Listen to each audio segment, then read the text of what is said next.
చేసి 2 చట్టాలు గవర్నర్కి పంపితే గవర్నర్ గారు కేంద్రానికి పంపిన దురదృష్టవశాత్తు బీజేపీ శాసనసభ్యులు ఇక్కడ ఓటేశారు మద్దతుగా. ఢిల్లీలో వెళ్ళి మోకాలు అడుగుతూ ఉన్నారు. కిషన్ రెడ్డి గారు కానీ, బండి సంజయ్ గారు కానీ, వారి ఎమ్మెల్యేలు కానీ, ఎంపీలు కానీ దీనికి ఏమాత్రం సహకారం చేయకుండా బీసీలకి నోటికాడికి వచ్చిన బుద్ధని తలదన్న విధంగా దాన్ని ఆపిపెట్టినారు.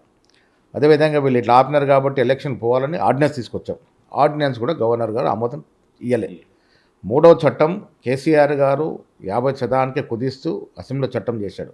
దాన్ని అధిగమిస్తూ మళ్ళీ అసెంబ్లీలో చట్టం చేశాం. అది కూడా గవర్నర్ గారు కేంద్రానికి పంపినారు. 3 చట్టాలని దగ్గర పెట్టుకొని బీసీల భవిష్యత్తుతో చెలగాటమాడుతూ ఉంది కేంద్ర ప్రభుత్వం, బీజేపీ నాయకులు.